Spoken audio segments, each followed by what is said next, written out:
we internalize our parents and we carry their voice along with us. So the mother pertains to the way we see the world, the physical world.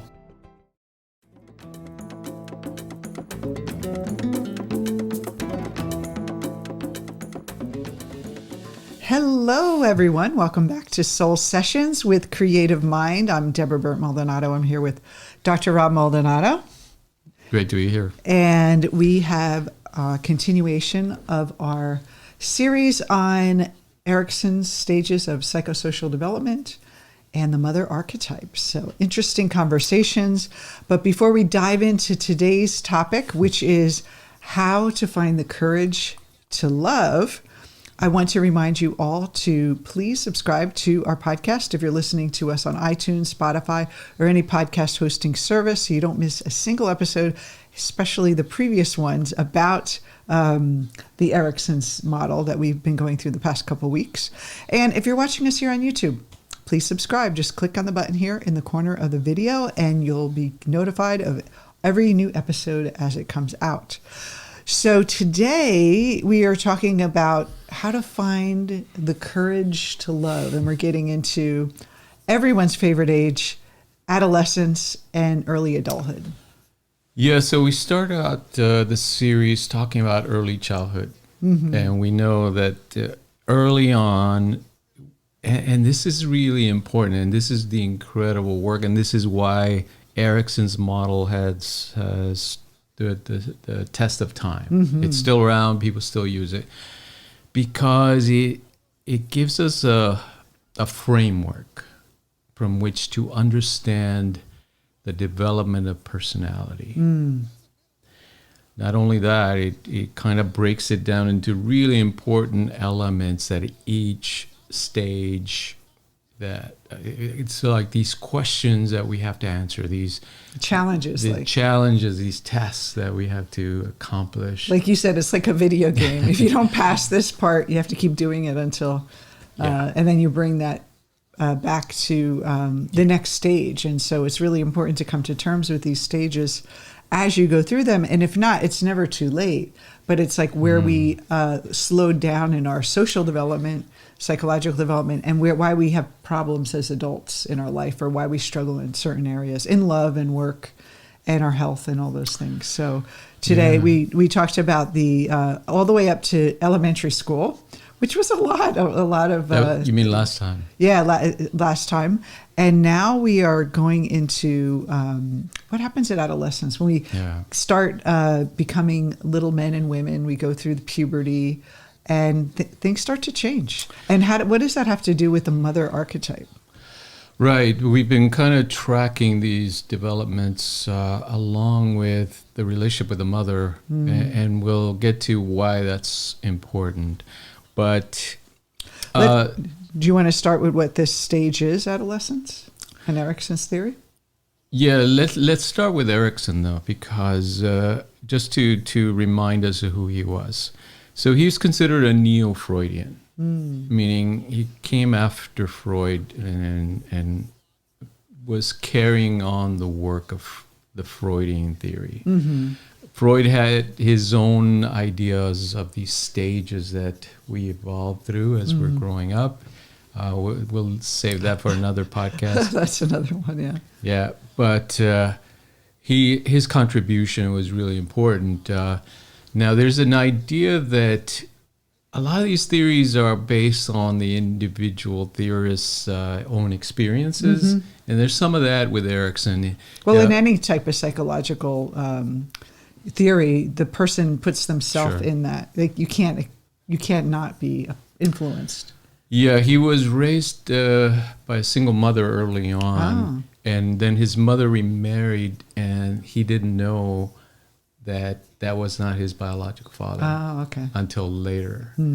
Which many of us can relate to. Right, around adolescence. So you see in adolescence, of course, he puts this role confusion that we're going to talk about because he himself went through that. Oh, yeah. All right, and so in Jung, we see that he himself went through this individuation process, this dark night of the soul that, prompted him to write down his theory the way he did. So there's always that element, of course.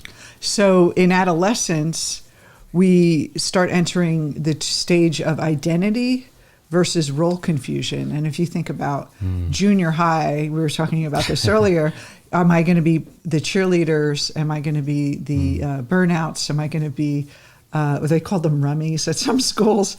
Am I going to be the jock? Am I going to be the smart girl that, gets all the grades, the A student? And so we end up kind of sometimes deciding based on the group or the peers that we're around. You have a group of people that grew up in your neighborhood. You all go to school together. You played as kids, and then you sort of all fall into a category almost by default. Yeah. Certain, girls, when they were younger, they were almost had their identity already. The little pretty girls and the prissy girls probably stayed friends, and then in every romantic comedy, you see the nerdy girl lose her best friend because she starts hanging out with the cheerleader. So there's this kind of like reorganization of who we are and where we fit in, because we're no longer at home and dealing with our role at home. We're now dealing more and more with our role as a young adult, even like this. We're, developing, men are, having their testosterone all over the place and the hormones. And so we start to think more as like a person that's interested in the opposite sex. And so there's a lot of turmoil and emotional turmoil that happens at that age. Yeah, and so it can be a very confusing stage for a lot of people. And of course, the hormones don't help, and then kind of the social pressure now of being on social media. Oh yeah, I can't even imagine having to deal with that. And a whole other layer of stress for teenagers. So you have this identity that you're developing, and if you're healthy, or you go through this stage in a healthy way, I guess, in a more optimal way, you get certain about your role, who you are. You have interest in dating and connecting with the other people you're attracted. You have like romantic interests. You have your crushes. You start thinking about the future, like what am I going to do for a living, and you start to even challenge authority of the adults, like kind of not be such a pleaser or go with the crowd. You're kind of like standing in your own identity, maybe even rebelling against the mother in a way. Yeah. And then also self-accepting, like you feel good, but how many of us went through junior high that way? Not many, that's the optimal. And then on the other side of it, there's expressions of confusion, which is you don't know like who you're attracted to, or you may not have an interest in romantic experiences, or that you feel left out of that. Like maybe you're really isolated and no one's attracted to you. So you feel kind of like that hasn't really, I'm afraid to even like someone because I'm not attractive, that kind of feeling. You lack confidence, maybe hostile to authority, like really rebellious, but in not a healthy way. Yeah, but these are spectrums. Yeah. In other words, like you said, none of us are totally on one side or the other. Most of us are in the middle somewhere, right? There's that sense of I need to rebel. I don't, really want to just go along with the program because that's part of growing up, that you need to assert your own identity. And then the harsh rebellion almost comes from anger or frustration or powerlessness. So that's the other extreme of I'm going to just go and do drugs because my parents are very religious, and that kind of almost like a pushing away versus integrating. So when we talk about the mother archetype, how does her role and the child relationship and the projection onto the mother come into effect in this area? Yeah, so if we think about a woman's trajectory as she's going through this stage of finding her identity, a big part of it is, does she identify with the mother, or does she reject the mother role? And so I identified with the mother. My mother was like the perfect, loving mother, and she was always there for us, and I always felt safe. So I felt very much attuned to her, wanting to get married, have babies. That was like early on. And many of my friends had the same kind of mindset of, it wasn't about career or, getting crazy. And I was kind of the good girl. My mother was an honor student, so I was an honor student type of thing. But I see a lot of people, my friends in adolescence, rebel against the mother by doing drugs or drinking or staying out late or sleeping around because for some reason they rejected the mother. And it has nothing to do with whether the mother was nurturing or not. It was more how did that child see that relationship with the mother? Did she see it as devouring and like too pure, too good, or too self-righteous? Or, if they felt the mother wasn't nurturing enough or not there enough, and so they want to rebel. Yeah, and rebellion doesn't always just take or it's not always expressed as this kind of drug use or kind of out of control. It most often it takes the form of the woman that rejects the mother's role as going the opposite direction. So if the mother is a stay-at-home mother, very nurturing, very caring, the one that rebels against that might be a businesswoman that absolutely. says, I'm not going to do that. Or the mother's not educated and she sees that she's powerless and can't make her own money. The daughter's like, I'm not going to be like that. I'm going to go out and I'm going to study hard and get my education. So it could be either or, but that's really part of developing that identity. And then even who you hang out with probably have the same type of aspirations as you. Yeah, and this is where the negative mother complex really comes into play, where it starts to really take root in the individual. When you say negative mother complex, could you explain what that is? Yeah, so Jung's idea of the negative mother isn't what it sounds like. It sounds very bad. It sounds pretty bad, but it really simply means that because we're dealing with an archetypal image of the mother, there are these darker aspects of the mother archetype. We see in mythology the witch, the mean, critical stepmother. The devouring mother in Hansel and Gretel. The devouring mother, of course. The dragon was often associated with that archetype. And so there are these darker elements to the archetype.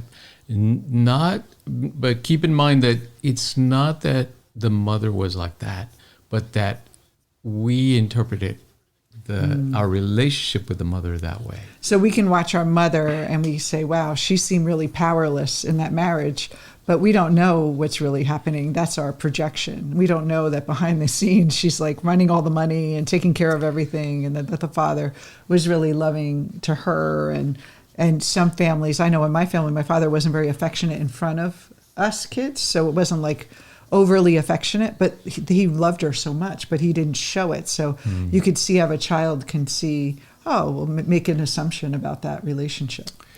And then also negative meaning like, or maybe not negative, but in a way it's not negative, globally negative, objectively negative, but negative in your way you look at it. So you might think, being a loving, caring mother and a stay-at-home mom is negative. So it doesn't necessarily mean negative in like that global sense, right? That's right. Judgment. That's right. Like dark or bad. It could just mean bad for you. Yeah, because often just criticism, just kind of the parenting that the mother has to do is interpreted as severe criticism, like or controlling. I'm never good enough. I can't do anything right. All those things, we see it in, children often interpret things that way, although it might be completely benign. The mother is simply trying her best to parent the child. And a lot of times they're under stress that the child doesn't know about, and going through a divorce or a bad marriage, or even have mental issues that the child didn't know, and then they take it personally.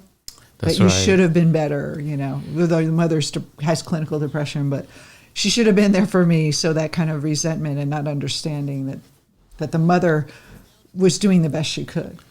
Yes. So for men, it's because the mother is often the counter-sexual parent.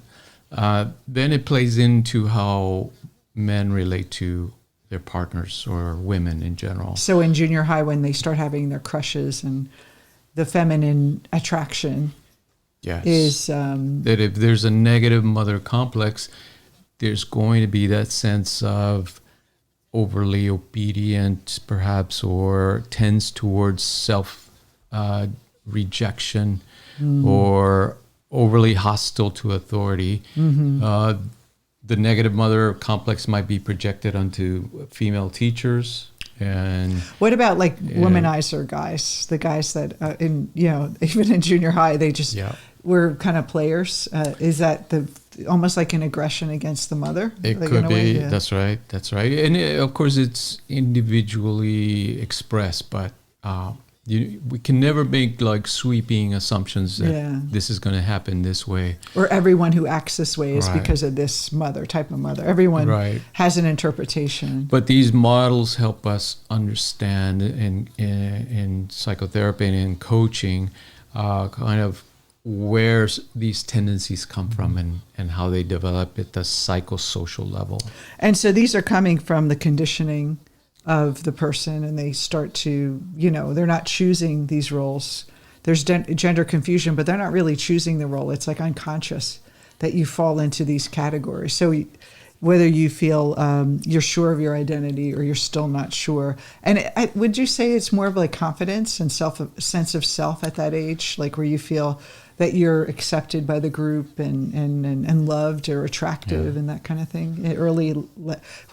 Young girls now, I just feel so bad with the social media because it's all about the liking and the, having everyone, many followers, and it's like starting so young, and we didn't have that growing up. We just had who had the party and who had the more friends show up, and so there's a lot of that kind of acceptance at that age.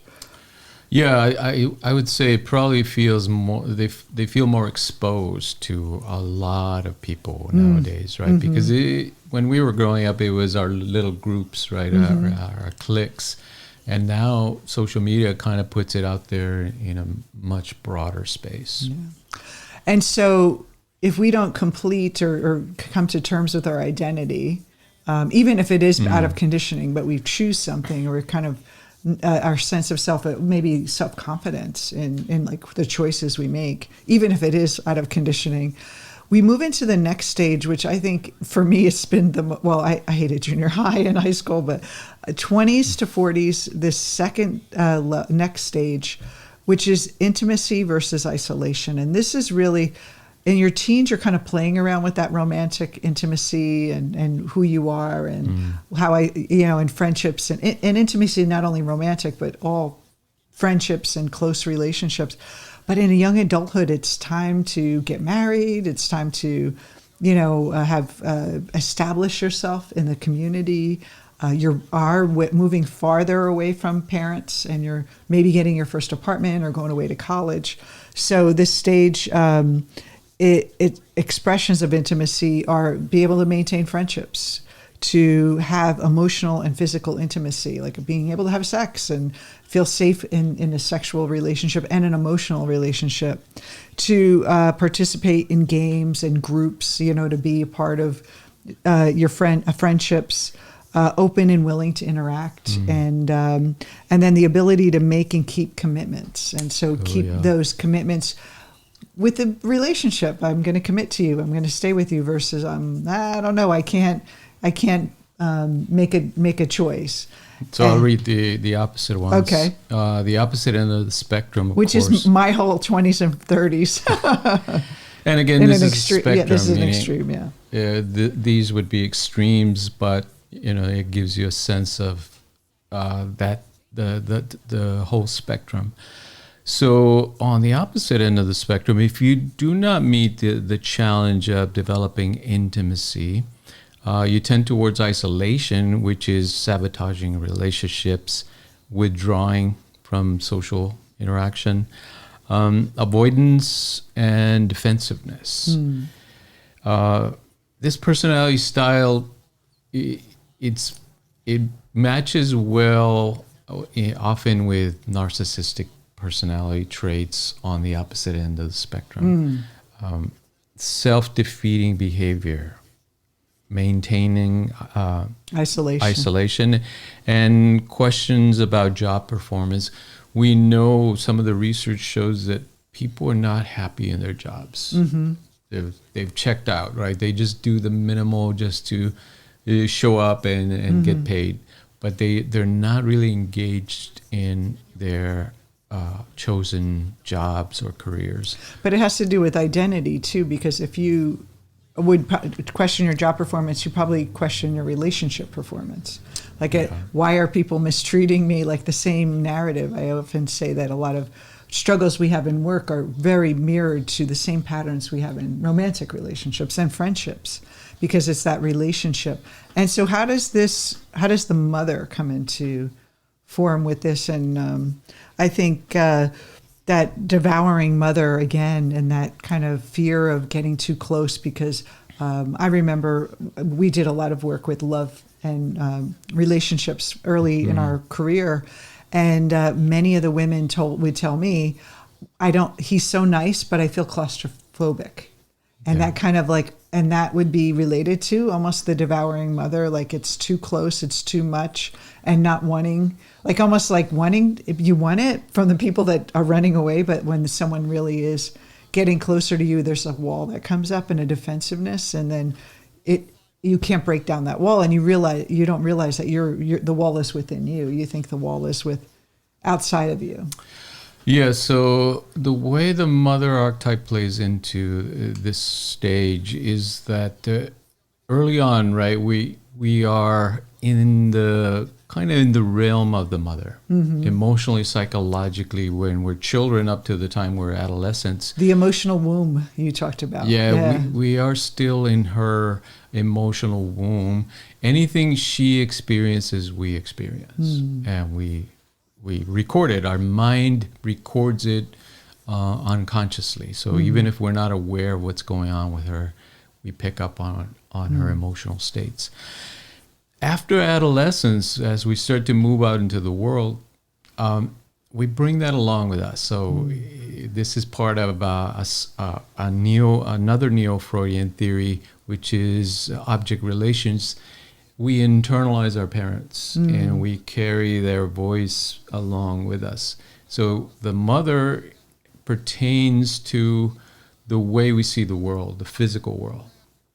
And so whatever imprints we received early on and that relationship with our mother, although keep in mind, it's our interpretation. It wasn't so much what she was doing, it's how we were interpreting. We carry that imprint into life, into especially the stage of 20 to 40, when we're really kind of establishing ourselves as an independent person, independent of our mother. We project the mother archetype onto the world. And so for men as well, they Absolutely. project. And Jung had said that if we don't come to terms with our mother, we end up rejecting everything that's feminine. If we hate our mother, we end up rejecting creativity, intuition, and that kind of soft emotional life. And that we need to kind of come, as a women, we need to come to terms and integrate the feminine aspect of the mother archetype, or else we're cut off from that beautiful part of ourselves. Not only that, I mean, if you think about, again, jobs, right? This is why it plays out in careers and all, because that's the physical world that we see. And so if we had a good relationship, let's say we perfectly aligned on the positive side with things, and our mother was the best mother ever created, and she treated us totally well, right, and gave us everything we needed, we would trust the world completely. We would say, of course the world is going to be there for me. It's going to take care of me. It's going to nurture me. It's going to give me what I need. But none of us have that complete it's almost like a level of risk that we're willing to take, because when we step into the unknown, it's if our mother was always there for us, like it was predictable, we might be more able to take risks than someone who had a very unpredictable and they can't trust it. That's right. Again, it's that spectrum. So it goes from complete trust to complete untrust or distrust. Most of us are somewhere in the middle, but people that did not have a good relationship because of their own interpretation or because of their mother was very critical and cold or depressed. Often parents are depressed and they cannot communicate and kind of connect with the child. Those kind of experiences leave their mark on the psyche, and the individual then is never able to trust the world completely, which means they can't trust others. They can't be intimate in a true sense because there's always that hesitation. I got to protect myself. I got to defend myself. Now, the good news is you can change these patterns, right? We would be in trouble if we couldn't. That's the whole idea of Jung's work on shadow, on the unconscious. So when we talk about intimacy and isolation, it's actually that 30-year mark, it's halfway between this stage, is the time for individuation, which means that we have to integrate all the unconscious patterns that we've pushed away, or so we can make a choice. We have to kind of face our shadow and then really create a new personality or a new persona consciously, make decisions differently. So this is usually the time, if you between 35 and 45, if you're closer to 40 you get, the more chances you're going to have that deep dark night of the soul. And for me, it happened when I was in 36. And it was just like everything that I built up just fell apart, like my job, my relationship, and my the place I lived. So had to, like, basically someone said, okay, this isn't good. Let's start over. And we have to be willing to let go of these conditioned self.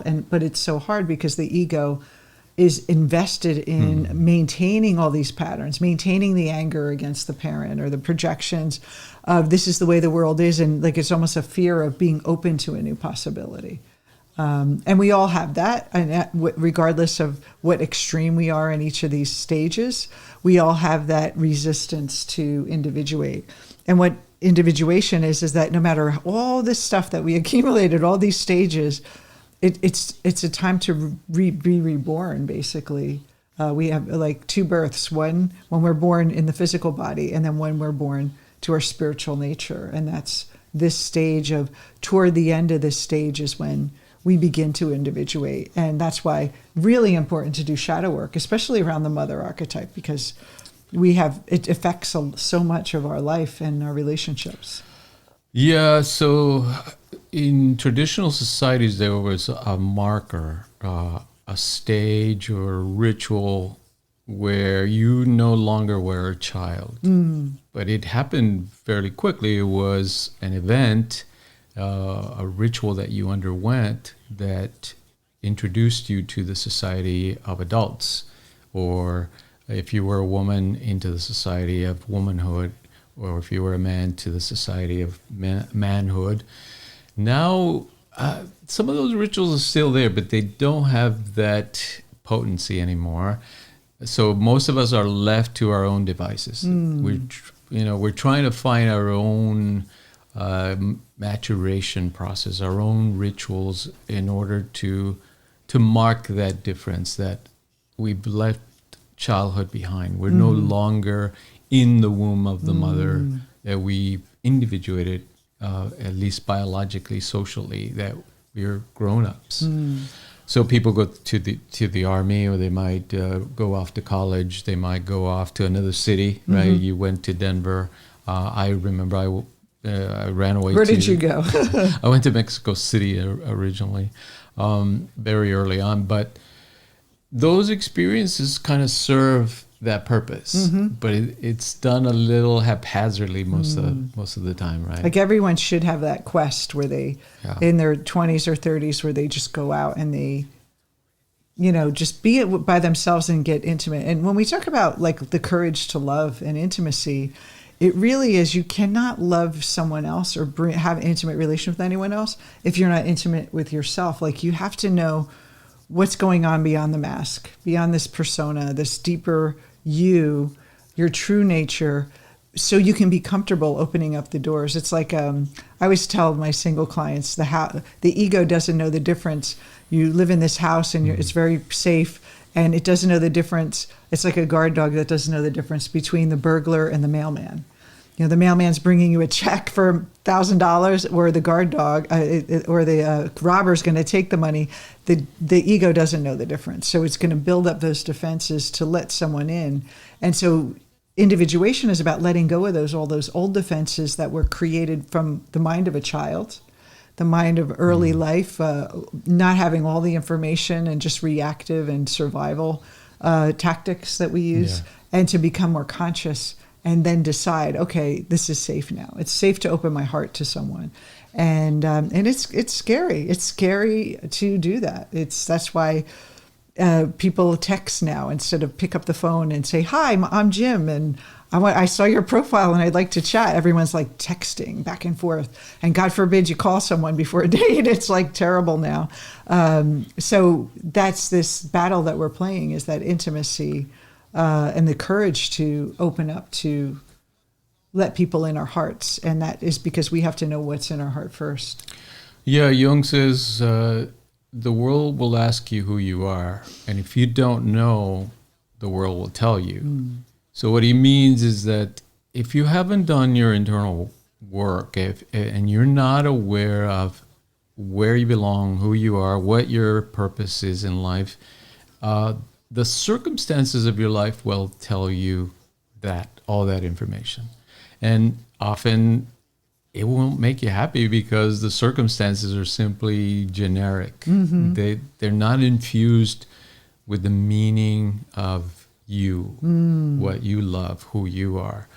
And that's individuation. It prompts us to define ourselves in a conscious way. Oh, I love that. Yes. Yeah. And then if you don't know who you are, the universe doesn't know who to match you up with, you used to always say. It's that idea that if you don't know who you are, I have so many clients that I worked with early on that had these great relationships on paper. Like, I have the perfect husband. He's good looking. He's successful. We're both rich. We're both happy, and we're beautiful and young. But I feel nothing for this person. You know, I feel this is a sham. Like, I don't love this person, but everyone else was. You know, if you don't figure out who you are, you're going to be matched up with someone based on your persona, and it's not going to be that deep love relationship. It's going to be your persona matches my persona, almost like that compatibility. Ooh, we're compatible. We like the same sports, or we like to read the same books, or we have the same sense of humor, or we come from the same background. But that's not where love comes from. It comes from this really soulful place, and we have to know our own soul before we find our soulmate. Yeah, so here we see the importance of Jung's work. He was trying to, well, let's say he was successful in developing a psychology that addresses this ancient kind of need for people to ritualize these stages of development. Whereas when we see them in Erikson's model, they're kind of cold, right? Because he's simply talking about psychosocial stages of development. Jung's work goes a little bit deeper. He says there are deeper mythopoetic, archetypal elements in the psyche that carry us through these processes.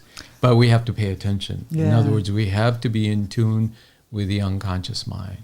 Well, and I remember before I learned about Jung, before I met you, and I think I was in my early 30s, I had a dream about, which I now know is the animus dream, where you talked about the animus, this like masculine, feminine force that's within us that we project in relationships. We're not going to get into that today, but I had a dream that was very profound. I was thinking about this morning, and how it's in us already. It's not something that we have to learn from the external, but we have to remember.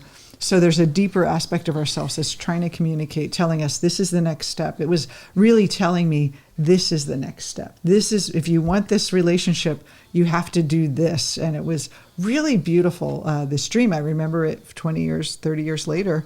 And I think it was about 20 years later. I wouldn't make it too long ago. But it was really profound how our psyche and our deeper self has an intelligence that's guiding us on this process. So definitely, if you haven't done shadow work yet, by the time you're 40, our next episode is going to tell you what happens if we don't. But we're going to end the series in the next episode. We're going to talk about taking beyond 40 and toward the end of life, and how do we live the second half of life according to Erikson and Carl Jung. And of course, Jung says life begins at 40. Yeah, so this was all just worries. Practice, he said. Everything up until then is just practice. But yes, it's. I think that's the beauty of Jung's work, is that, you know, when I was first doing personal development, it was all about fixing my childhood. I got to, you know, rearrange the furniture, make it better. And with Jung's work, it's like we all have the opportunity to just begin fresh again. We don't need to carry all that stuff with us. It got us through the first part of life, but we don't need it in the second part of life. And so I think it's very, very liberating to approach life that way. All right. Well, we'll see you next week, and hope you enjoyed this. And don't forget to subscribe to our channel on YouTube. Click the button below. And also, if you're listening to us on Spotify or iTunes, don't forget to subscribe. And we'll see you next time on Soul Sessions. See you soon. Bye-bye.